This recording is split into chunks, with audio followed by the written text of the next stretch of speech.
yo. What's up? How you doing, brother? I'm well. My concern is with you though. I understand. I appreciate your concern. Um, it was touch and go for a little bit, but I'm good. Pulled through. For sure. Well, for those that's catching up with fans, facts, and feelings, we appreciate the support, the feedback, and love that's taking place. But to catch you up to speed, our guy Satch is a devoted. And when I say devoted, I mean literally, you know, go see his team at the Final Four live, be there, rapping, and I mean that's the difference between sitting on your couch or just wearing a t-shirt. Like my guy, went and checked his Cougs out in the Final Four. So I just want to give you the floor and just tell us a little bit about that experience, bro, and what that Final Four looked like. Man, first of all, man, I'm just thankful that I had the opportunity to go check them out, man. See it firsthand, experience that. And I suggest anybody who, if you're a fan of a team, even if you're a casual observer, a graduate, um, really, I suggest you go in and you have the opportunity to take it in, man. Take it in because it's experience. It's the pinnacle of collegiate sports. Any national championship is a pinnacle of collegiate sports, and the Final Four can stand toe to toe with any venue, any event that's held in not only college sports but in sports. Period. Straight up. Just the amount of fanfare, loyal support, the electricity in the air, man. Like it's a feeling like no other, and it amplifies that when you are able to see a team that you've been pulling for, been rooting for, and get to see them, and these young men or young women, if it's a women's championship, Right. to fulfill their dream, and not only their dream. If you play college sports or maybe even aspire to at some point in time, it's your dream too, or it Yeah. was. Absolutely. Be able to do that and to see that and see somebody achieve that and know win, lose, or draw, make it to that point. It's Something tough. special. It's tough. Something special. Yes, I agree. That's well Uh, said. and so it was just amazing that all of the teams, all the fans were there supporting their team, but also, you know what? It was a celebration of college basketball. And that's what I really liked about it, is because anybody, if you like the sport, you could have been a casual observer that just loved UC San Diego. Right. You would go there and you would feel at home. The atmosphere was great. After U of H had just handed Duke one of the most crushing defeats in program history, the Duke fans are right there cheering for U of H. Really? They were cheering for U of H, bro. Wow. They wanted to see them achieve that. Even down to like the merch. I remember a time when if it was like a championship or so, it was a NCAA event, only merch was like NCAA merch. It was just about the event. Right. It was just been Final Four.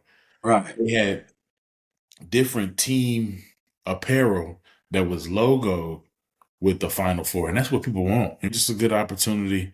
That said, Thank you for sharing that with everyone and me, because again, yeah, going to a Final Four, it's a great experience. And go ahead and tell them about the setup, though, as far as the crowd. Let's not forget oh that. yeah, man, just the way they. Um, I mean, I was fortunate to get some decent seats, and when I say decent seats, I was more concerned with I want to be able to see everything. Exactly. So I needed to be center court, Right. and I needed to have a good vantage point. For And sure. seeing as how I'm familiar with the Alamo Dome, I knew exactly where I needed to sit. Wanted to see, for sure. And so I was able to see everything. And on the side behind the team's benches, behind the U of H bench, all the way up to the top, Right. it's red, sea of red. Ain't no speckles in it. It's everybody sea of red. That's crazy, bro. Behind the Florida bench, all the way up, Right. it's it's nothing but that blue and orange That's crazy. and going crazy. But then behind each basket, it's like the student section. So you got the student section just rocking on each side, and they just going back and forth, back and forth. And so that's nice there. And so you start out the game as a player, you're going into your opponent's fans are behind the basket. Right. But then the second half, you got your own fan behind your back. That's tough. Yeah. That's tough. It was cool the way they did it. You know, it took a lot to ensure that all of that stayed that way. You know what I mean? It Yeah, wasn't straight up. Straight impossible up. mixed in. But Yeah. then everywhere else, man, is basketball fans. That's what Straight it's basketball fans. And people having his grandmas in there that would tell Kelvin Sampson everything he did wrong. They know the game. devoted. They voted and know the game. Yeah. So a lot of good conversations, a lot of good people. Ran into a lot of people I knew. So it's a lot of loyal Cougs out there. I saw y'all out there in San Antonio acting a fool. I see you. You might not know I saw you, but I saw you. Hey, I'm telling you, 2 hours away, and for them to have the team they had and the support they had, that was a nice time to be in Houston. Florida fans were just as deep. Don't get it twisted. For sure. Just as deep. For sure. We drove 18 hours just to be here. Oh my God. They ready to go. Yeah. Fired up. I would tell you, man, the Cougs, the Cougs was loud. They showed up loud and proud. But those Florida Gators, I can't take nothing away from them. They was rowdy. For sure. Rowdy. They was rowdy. And I sit right next to an Auburn fan. I was getting his unbiased opinion on everything. And he even looked at me. He was like, Florida fans, they rowdy, man. I think they might got y'all. I was like, they was turned up. For sure. The whole game. Even they down 12. Florida fans still turned. If you was a devoted Florida fan and you've been watching every game, heck, man, that's when it's go time for them Gators, man. UConn. They Walter Clayton Jr. acted a complete donkey, brought him back. I mean, and so I think that contributes to how these players believe in this. I think that contributes to how they respond. Because when you know that you got all these people rocking with you, speaking of Florida and Auburn, the guy that was there. Let's recap on the whole situation as far as the first game. I think we predicted. I think I predicted. I think I said my fact is I think that Florida would win, but my feelings said Auburn, I believe. Because I remember in the beginning you were saying, about the experience of them. And Bruce Pearl taking the shirt off. I also thought I said that Florida had better guards and that would be the difference, I would believe. But again, I was in the air with that. It was SEC. I was confident that whoever won that game would win the Natty. And that, again, you always said I was SEC biased, and I was, but at the same time, what they were biased on, I was also factual on, because at the end of the day, the body of work and how the chip rightfully came out of the SEC, man. I mean, that battle tested Auburn, Florida. All these teams, they beat up on each other. It's like the West Conference and NBA type of thing. It made it suitable to be nice. But again, man, the NCAA, they got it right, as you said, with the experience with the Final Four live. They got it right with the picks. And you know what? Anybody that says like that picking an SEC team to win a championship is chalk, I would challenge them and I would say that if that's the case, why is this the first time an SEC team has won a championship since your Cats did in 2012? So it's not a given. That was an out on the limb pick. Like, even though they had more marbles in the jar, but at the same time, that's a bold statement to make that call. But it was right. It was the right call. Yeah, and you're right. They hadn't won it in a very long time.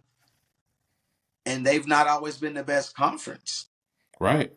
But I will say this year, I think it was a hands down kind of preference. I mean, reference, I Mm-hmm. would say. Mm-hmm. Mm-hmm. And so I was just kind of within that. But I mean, honestly, if you want to look at it, due to championships and how it's been looking within the last few years, I say the Big 12 has been the most successful as far as championships and producing like tournament play, if you want to be quite honest, especially considering adding Houston in there.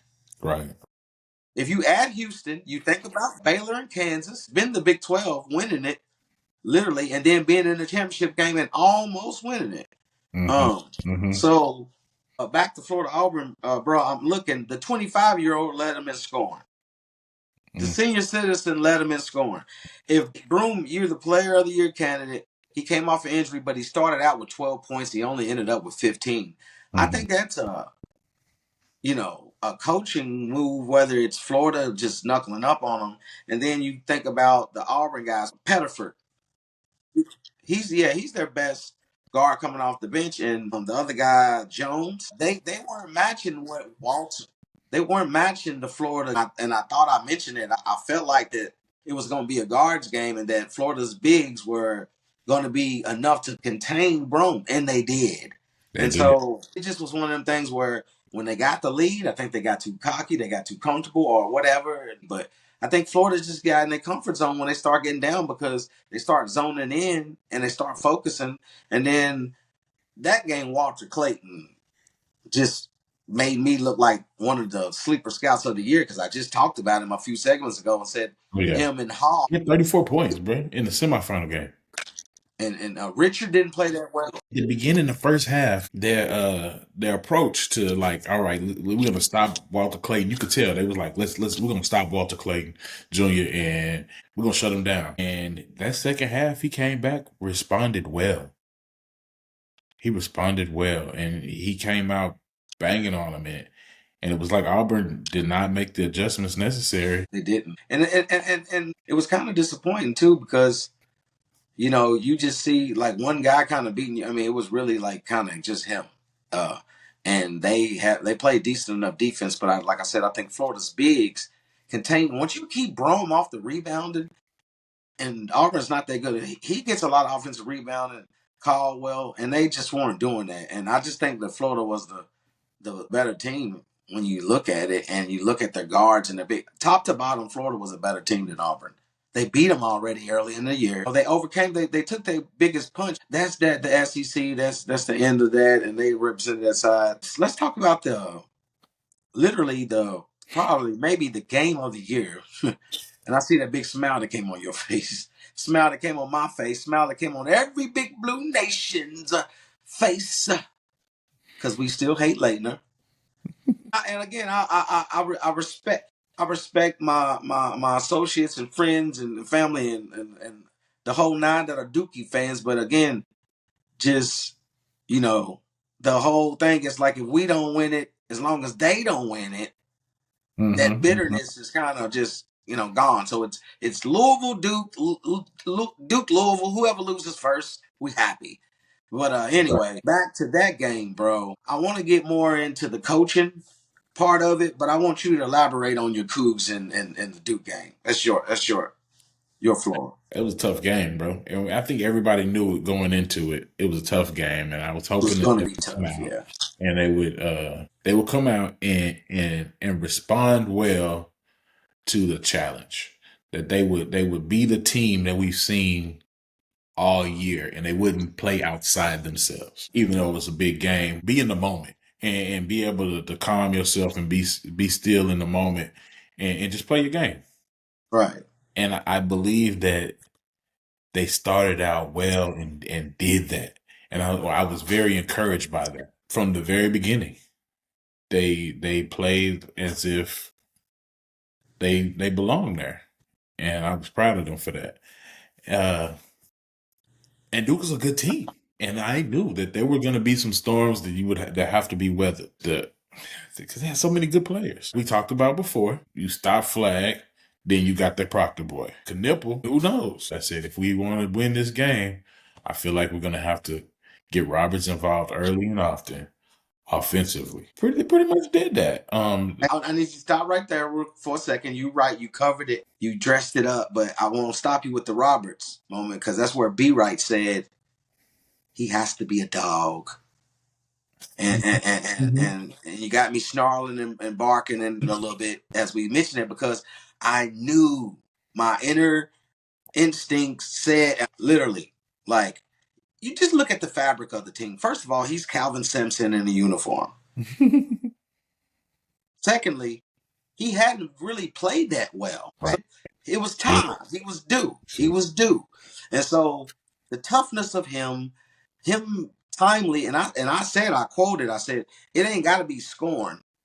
He just needs his presence. Yeah. He needs to put his and so I want to pat myself on the back for that one. I said that, and again, y'all was a weathering a storm. You not worried about nothing. Calvin Sampson, we shoot the 3, we play D, cool, all that. You sold me, and as the DNA of your squad, they reciprocated it game by game. Kenny Smith called him Clutch City a little bit too soon, but at the end of the day, they won championship for be Clutch City. Exactly, a little too soon, a little premature. But at the end of the day, they were just clutch moment, clutch play after clutch play, and veteran, tough, gritty. Like you said, I trust my coach, I trust my team kind of atmosphere. I know you roll with that, and that got them to making that comeback. So I think Cryer or Sharp hit a 3, correct? All right, then Sharp goes in for the layup. It gets real tough. But as it gets tough, another thing that I was thinking in my head as I'm watching, like, oh my gosh, 10 minutes left. They're dwindling. The lead is dwindling. And then I thought about that little 5 mile, 20, 30, 40-second average. I'm telling you, it started all registering. And then I started thinking about, hold on. What when Duke get in a close game, because they ain't been battle tested, what I previously said on segment 2, that come on now, Duke is talented, but they being led by a freshman. We've seen what that's looked like, a la Zion Williamson, a la Reddish and RJ. You got Knoble and then you got Proctor, who I said was very on. I mean, he was a dart. He was going through his Klay Thompson, Steph Curry, whatever you want. He was a little bitty splash brother, right? And guess what? I also talked about the splash bottle. Once you take that little flame out, Duke was gonna have a problem. So I said those 3 things, and then you brought the Houston recipe, and all that happened. Right. It all happened. But one thing though, let's go back. Another thing that you promised that you said was going to happen is that, because I made a statement, I said, and maybe I was a little bit in my feelings a little bit, I admit it, but I made the statement that the Cougs are going to hold the Dukies, the Blue Devils, to their lowest point total of the season. You did. And you responded, they will eclipse, and that which was 63 points, and you said they will eclipse that with 10 minutes left. And I felt like that was a slap in the face. They've been scoring a lot of points, and they had been that was sensational. A slap in the face, sir.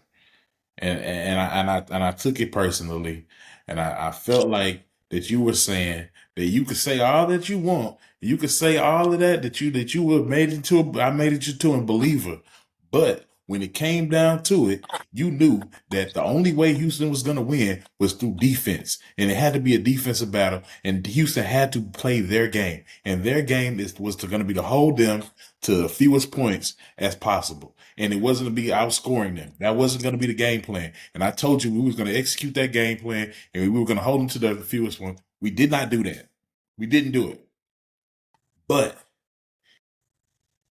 10 minutes passed, and they did not have 63 points.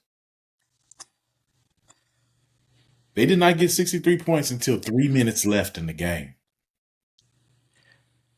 And you know I'm, what? They got to 63 and they it scored was four more turn his points. TV off. Turn his TV off. And they scored four more points the rest of the game. Okay, So I was okay. 4 points off, sir.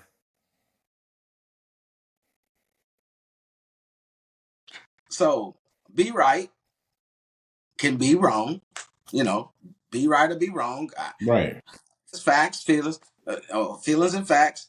I was in my feelings, and I felt like that they were going to be Duke and score how they've been scoring, have like 79 points, 70. Do they average 80 something? I mean, taking 10 to 15 from them didn't look like it wasn't going to be suitable. However, them freaking track stars put on their track shoes and they ran them down like the dogs that they were. However, let me make a common theme as I want to put on my coaching cap. You see me twist it off and on and off, because Mm-hmm. I didn't know whether I wanted to put the coaching cap on, the fan cap. This is my coaching cap, bro. Mm-hmm. Calipari and John Shire for Duke. Mm-hmm. They both got beat the same way by coaching the same way. Okay? You have big leads.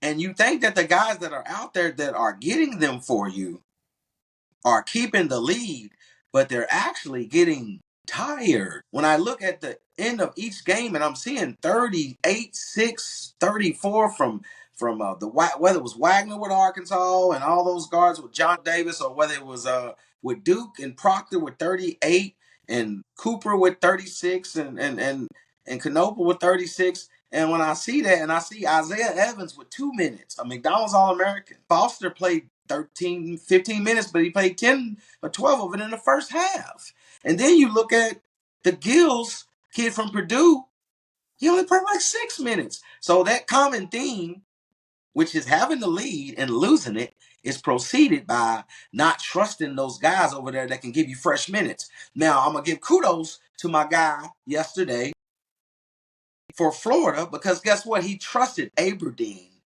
and he took his best player out to get him the minutes, the defense, and the spark they needed. He took Riley out and got him recharged. That's the coaching cap.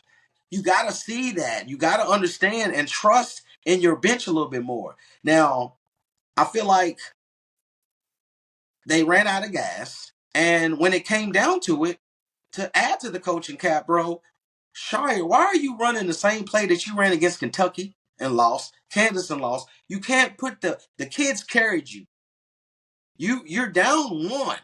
Why are you trying to do anything outside of being in the bonus and driving to the basket and allowing this kid to get fouled or to convert, or for the nation to be talking about how they got duped on the foul call, as opposed to you shooting a jumper and it hit the front end of the rim because he was tired. So again, I just want to throw that out there, man. When I get my system and a coach, I'm dealing with somebody, bro, I'm gonna trust my bench, bro. And I'm gonna live with the fact that I want you to mentally and physically recharge over here so you can be the best version of yourself. Yeah. I would say you gave Golden a lot of credit, and some of that I don't know how much was Golden recharging his guys, and how much was they got in foul trouble a little early, and then he had to sit some of those guys. Yes, but he's played Aberdeen, did get a little foul trouble, but he benched Clayton for him, and Clayton wasn't in foul trouble. He Right. was just kind of struggling a little bit. So you're right, which he's in the rotation anyway, though, bro. He is in He's the in it rotation. anyway. But again, how many guys would have just not went with their guy and let him get tired, and then not, and then Aberdeen actually played productive, and he made a nice little clutch bucket towards the end. Right. So Yeah. but that's Yeah, neither here nor there. But he played some clutch minutes for sure. Everything did. he did. Yeah, and that helped him. Let's finish up this Duke collapse, and U of H really stepping up. How all the guys that you listed, that you named, that needed to step up, they stepped up. They did what they were supposed to do. They Um, did. and as I predicted that Houston was going to give them, going to show them something and make them feel something that they never felt before. And it was clear that it put them in situations that these guys were not ready for. And by They the end of really the were. game, Cooper Flag, as good as he is, those guys, they were in deep water. Yep. They could not swim. They could not swim. And kudos to the Cougs for putting on that defensive performance, because that was the reason why they won that game. But not only that, when they down the stretch, they took care of business offensively too. They did. They Um, executed. they executed and they took care of the ball. I mean, the turnovers were really there, and that was important. And I think that was a big reason why they won. Aside from the defensive performance. Came through. Cougs came through. And, bro, to piggyback off what you're saying, I think it also stood out that it's a guards game and you can play and win and do something, go to the Final Four. But when it matters in clutch moments, you got to have a true point guard. And Duke didn't have one. They couldn't execute towards the end with it. Yeah. And they couldn't, and not being able to get that ball in the way it was, and to get a point guard to get it and make your team feel secure, they didn't really have that, and that was a part of their breakdown. Again, I just, think that, the over the back call, it was the right call. Yes. It was a call that a lot of people didn't like, but at the same time, it was the right call. And Roberts hitting those big free throws, that was just huge. But again, shout out for them to just roaring back sharp. I think he was real responsible for that comeback, man. The three he hit, the steal, and your boy hit the technical, and then he keeps fighting, and you think that's maybe the game because of him hitting the ball with the tech, and then he gets the putback dunk. So I just think it was special how everybody contributed and won that game, man. Yeah. Yeah. It was special. It was special. So, but no, shout out to the Cougs making the national championship game. You end up getting them, and of course Florida, big win. It's fresh off, and I'm narrating. Usually you have this floor, your Coug, so I'm allowing you to elaborate. And I would say that as well as things went, as much as the Cougs were on their game uh, versus Duke, it was the total opposite versus Florida down the stretch. Okay. Down I the was about to stretch. say down the stretch, but Down the stretch. But I will okay. tell you, I mean, Houston scored more points in the second half than they did the first, believe it or not. There was a lot left on the floor in the first half. Yeah. We watched that first half of basketball and walked away in the halftime thinking like, we fortunate to even have the lead. We are not playing our game. So I will say that, like, there were a lot of ill-advised shots. The shot selection was not great. There was some sloppy basketball being played, man. Well, honestly, you say that, but they weren't turning the ball over. You don't have to turn the ball over to be sloppy basketball, though, man. That's true. It's just like it wasn't executing. Like we weren't. It's like we were out there, and we were. It was some standing around. It wasn't the same Houston team, man. Yeah. Like we were flat. Yeah. And then I look at it and going back and seeing it after everything was said and done, and I look and everybody who came up big in versus Duke. I won't say everybody, but a lot of those people who came up big versus Duke came up small in the national Against championship. referring to who? Well, you mentioned a big moment by Sharp. So we're going to start with it's a big moment by Sharp, and followed by a really low moment by Sharp in the national championship. And then I look at it in comparison, Florida in the semifinal, how Clayton Jr. had such a dominant performance. And then he turned around in the national championship game and mostly got shut down. But when it mattered most, he found a way to win. He didn't play sloppy basketball at the end. He knew it was going to take defensive effort, and he was diving after balls. He was doing everything he had to do to win that game. And I did not see that same level of effort from the guys in red. I'm just gonna say I did not see that same level of effort as I had seen the Saturday before, 2 nights before. Right, right. In the second half, it was especially down the stretch. The offense was really flat, virtually non-existent. It was like some hardened ball, and I was the one. I trust my coach. I said that, and I feel like I'm being critical, but I feel like we got stagnant offensively, and we didn't really do much. It was like some hardened ball, like a flat four, and it's just standing, and then just take an ill-advised shot. And then for the last two possessions of the game to win the game, you don't even get a shot off. You know what I'm saying? But for the last two, you're not even able to get a shot off. And so I could say I will tell you my feelings. I felt like the refs had a lot to do with changing the dynamic, the tempo of that game.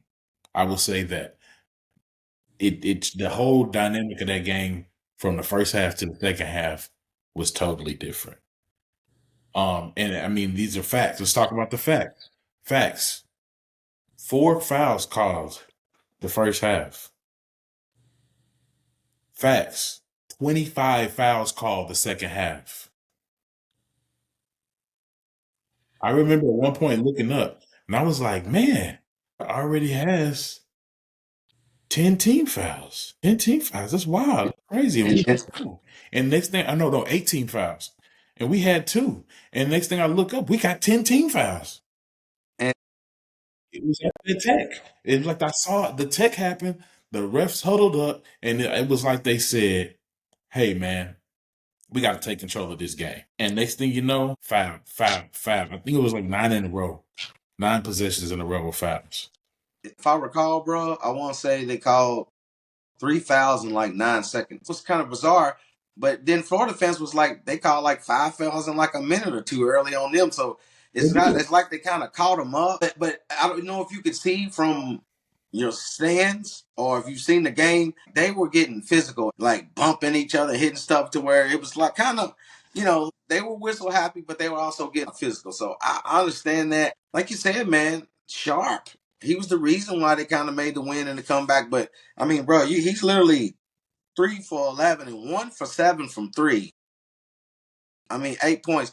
That, and then you think about what Clayton did. He had 7, 8 assists, but he had 11, but he didn't rush it, and it was a timely 11. And so, and then your boy Richard, he had 18, 5 for 10, 4 from 7 from 3. That's just a total difference in guard play. And when you think about that, Cryer's really only one that gave him solid guard play. But you take Walter Clayton out, so that's what kept y'all in it and balanced it.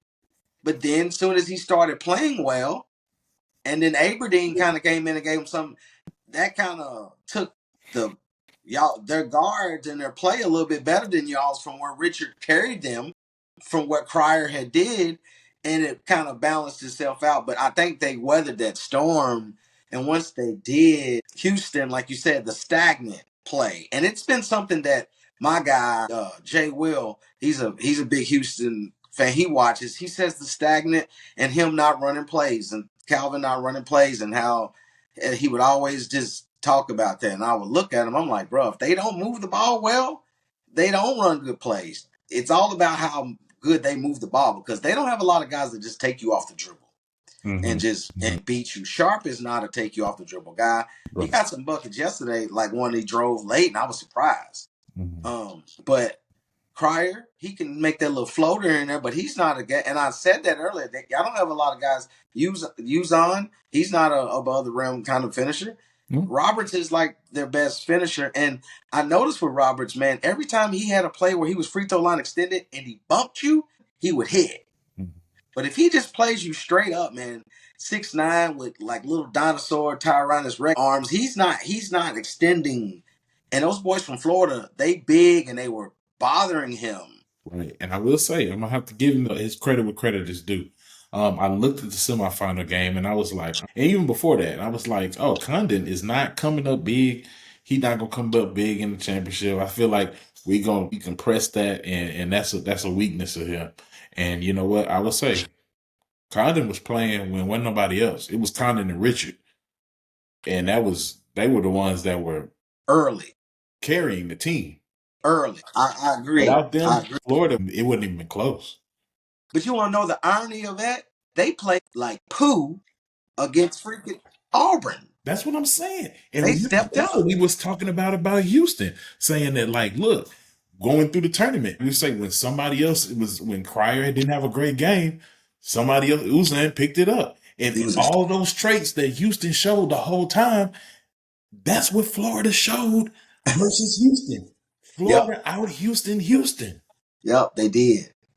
That's what happened in the championship game. That's And well that's said. what I'm saying. It was the tale of two games.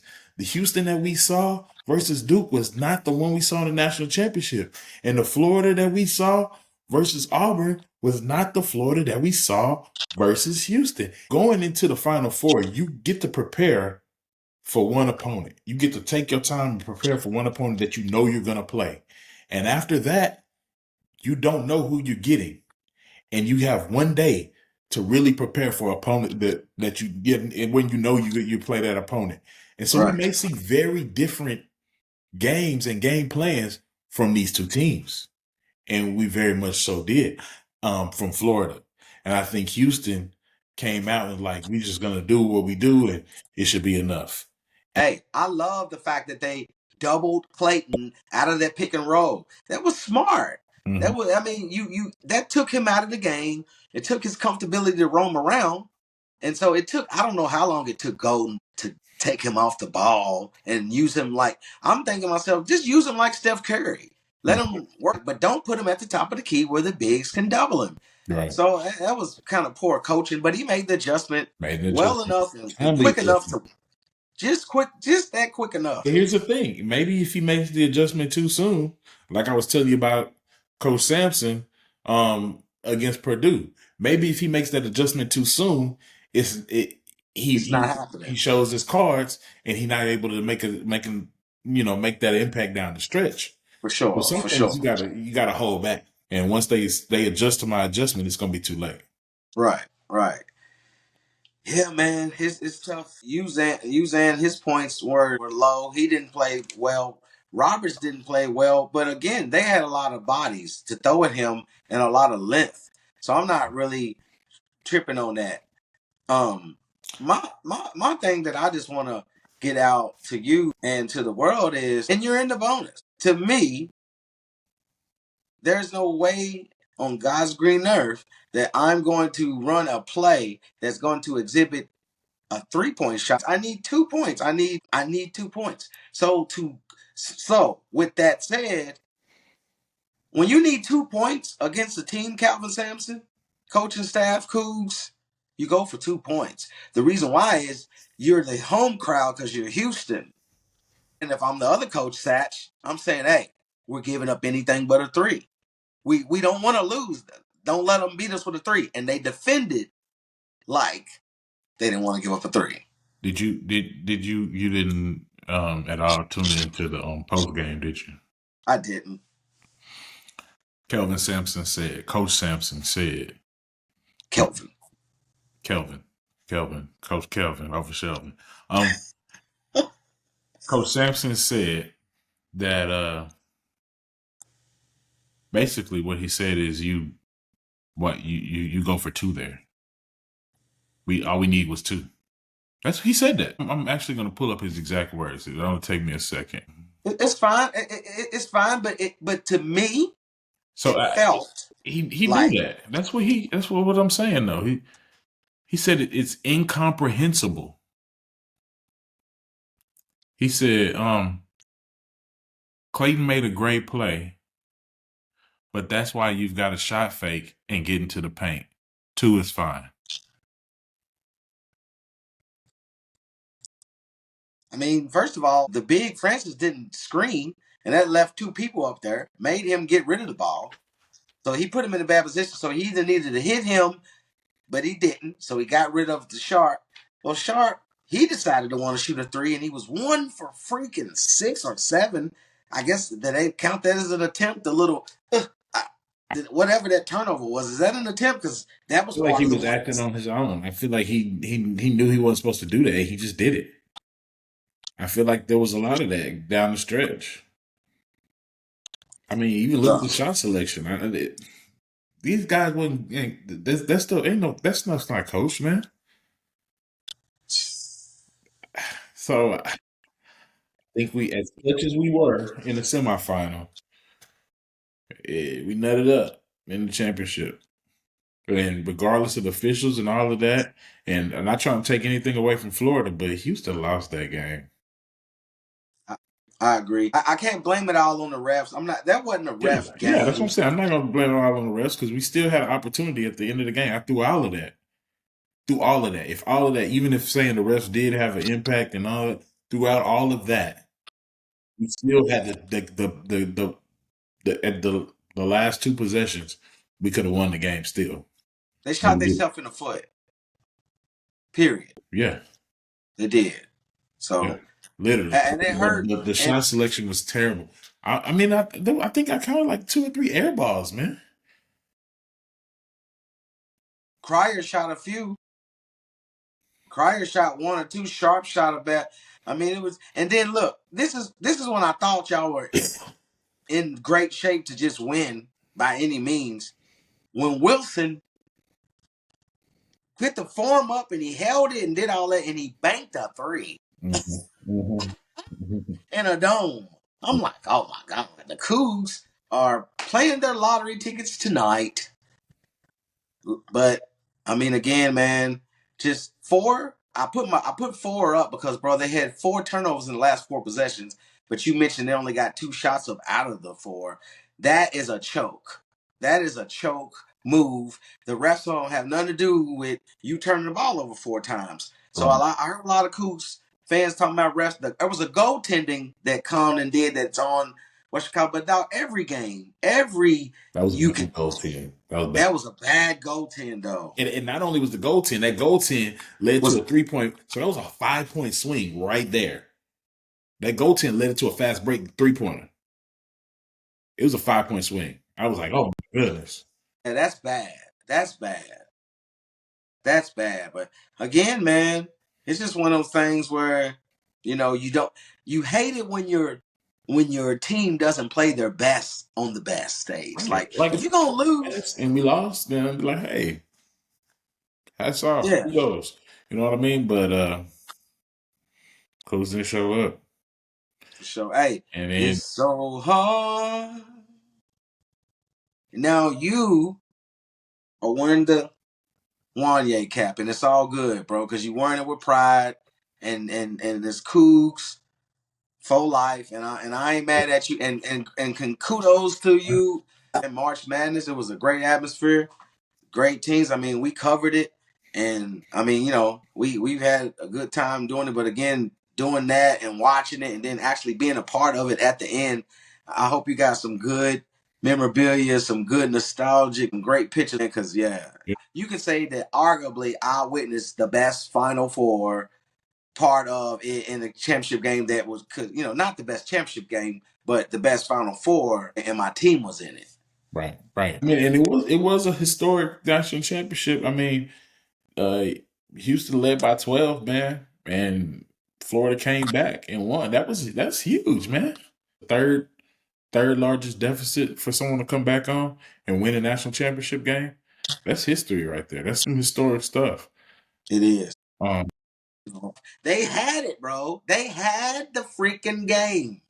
Like, they really did. And I'm just thinking to myself, like, dog, like, I wanted to go to a freaking parade. I would have been part of the culture. yeah, man. But But at the Riverwalk San Antonio, at the Riverwalk, after the game, it's a parade with the winning team in the river. And all the fans just line up on the river and they just go through cheering them on. They with the trophy and everything, bro, on site. and you didn't get to witness that. I got to witness. The other team do it. Yeah. Those days they just didn't get it done. And with that said, we're gonna finish off and this college season. But just taking a look, 2 McDonald's All-Americans and got a lot of people coming back. Yeah, So two in the possible. Really, like I mean, it's another cat that. and Yeah. transfer portal guys, 2 starters on the team. So y'all looking promising as far as building to bring new people. It's just my thing is, are you gonna trust some of them young kids and let them freshmen play, and then open up your offense, Mm-hmm. Mr. Kelvin? Open up your offense. They didn't have that, and it was too stagnant. They didn't run Yeah. good sets, screens, stuff that was quick hitters, just everything. So Mm-hmm. I hope to see an improvement in the offense. Yeah. Okay, they're no longer like that tough, gritty team that people, whatever. Like they're getting sniffed out now. People, what them Cougs doing? Like, yeah, It's people. enough expectation rant. Exactly. It wasn't So there before. They're not exactly. sneaking So up on anybody, right? they're not Um, sneaking up on nobody. So I yeah, man. And one thing you mentioned when you was talking about Kuz, I remember the word you mentioned was building, but I feel like that's something that could be said for the Cats. You know, see y'all out here making big moves. Oh, it's as quiet as kept, huh? Quiet as no kept. look. Hey, look. Facts say that if that young man and that Pope guy can come back, then that's the nucleus of something powerful because Owe scored double figures in every game but one. You need a solid guard. Like he hit 2 game winners against his former team. I mean, he's got that saliva dog kind of just dripping baby that you need. So those two are my hope. But we've got like literally 3 people in the transfer portal over the last week, and we got the McDonald's All Americans. We got Right. some studs coming, and at the end of the day, what he's bringing back and what he's already trying to get, and he's gonna get more. So it's gonna be interesting to see what happens in the transfer portal the next few days and weeks. Good luck to you guys getting them. Of course, good luck to my Cats getting them. But Final Four NCAA March Madness edition is done. Done. We will look forward to getting to the NFL draft, which is what my guy will be. As you can tell, that smile on his face. He's already got blood flow. The Man, heart just is pumping. the 3 letters NFL. Just those 3 letters alone, man. We could talk about NFL anything. I'm ready for it. I'm ready for it. It's been awesome. Want to let everyone know again. We will be having visitors, guests soon. We've just covered the Final Four. We're gathering all our people. That's when this thing's gonna get really, really jumping. Because I know y'all love me and Satch, but y'all want to hear what the people gonna say. You want to hear the fans. You want to. This was special. This was just some special presentations about the NCAA. Get us warmed up. Let y'all out there get the feel for us and the takes we make and how we deliver that. We need to hear from everybody, and From everybody. you need to hear from you. You out there. Yeah, you gonna You. be up here. We're gonna see what you Yes, sir. say. And fan facts and feelings. Yes, sir. My guy, one love. Be blessed, and we'll holler at you till next time.